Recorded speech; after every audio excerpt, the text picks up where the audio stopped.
Hi everyone, it's Sean. If you hear any background noise, please forgive me. I have children that are running around. Those of you who have children or you have to watch children on a regular basis, you know exactly what I'm talking about. And also the gardener just showed up. He always just shows up when I'm trying to record these videos. Let's get started.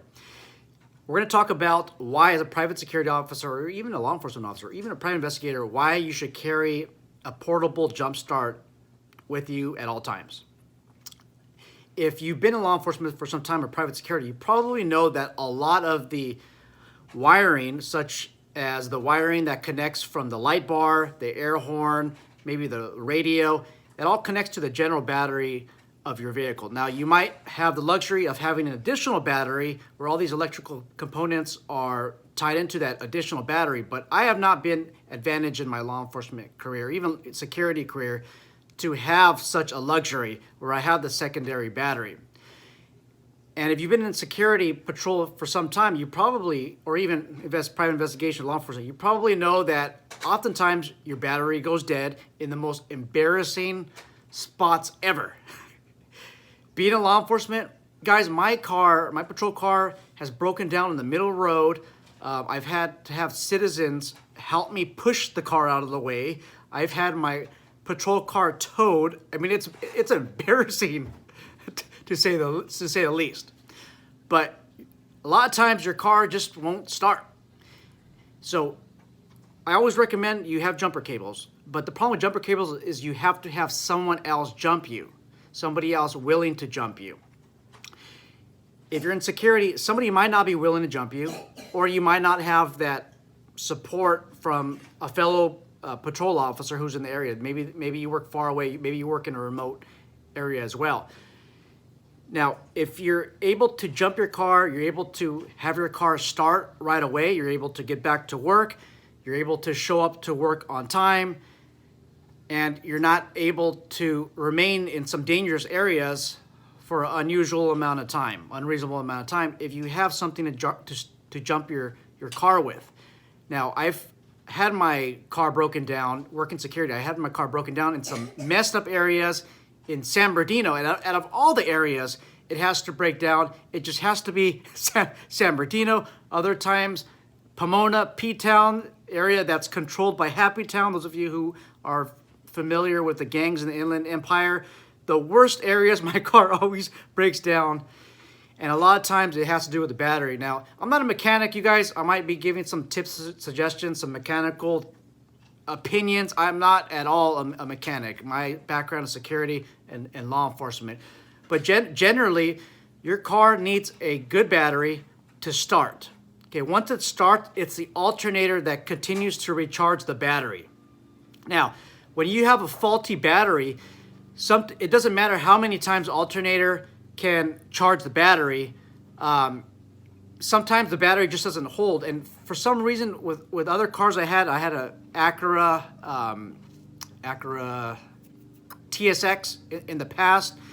I believe that my alternator was running fine, but I had a bad battery, and it would just stall in the middle of the road. And I would always think, well, it's probably my alternator. But sure enough, it wasn't, because I replaced the actual battery and I didn't have any problems. So again, I'll be talking a little bit of mechanics. I am not a mechanic. I'm just a normal guy, a regular guy that just drives cars. But the sooner you're able to jump your car, the sooner you're able to get out of Dodge, be on the way. You do not want to have a security patrol car that's broken down in the middle of the road.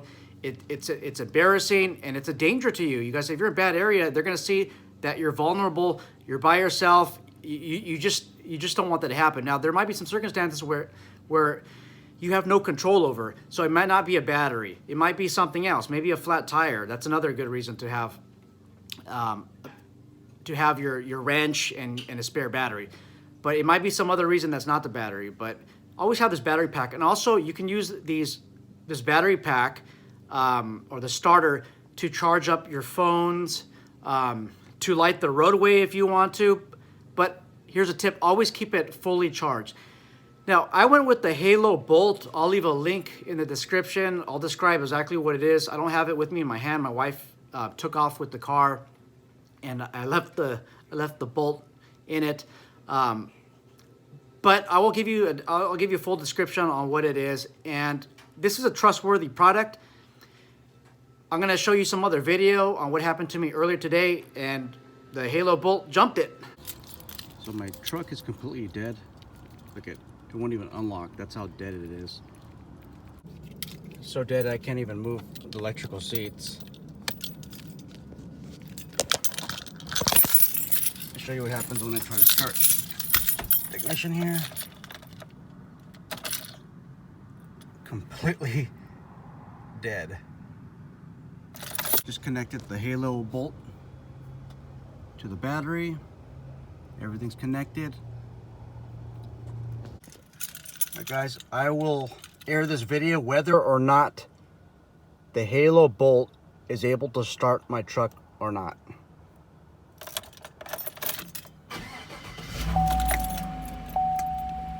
There you go. Works.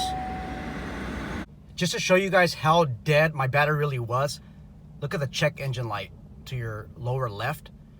It's on, and while I was driving, the electrical system started hiccuping. So it started flickering, the electrical system was going on and off, and I lost a lot of throttle. So as of this time right now, I don't even know if I'm gonna be able to make it back to where I need to go, and I'm headed to the dealership right now. So if this is not a battery problem, I will list that in the description below, but I'm pretty sure it is. Unbelievable. So just as I arrived at the dealership, the service bay, my truck stalled right in the middle of the bay. Other cars had to go around me. That is how dead my battery was. And I'm so blessed that I actually made it to the dealership rather than just get stuck on the side of the road.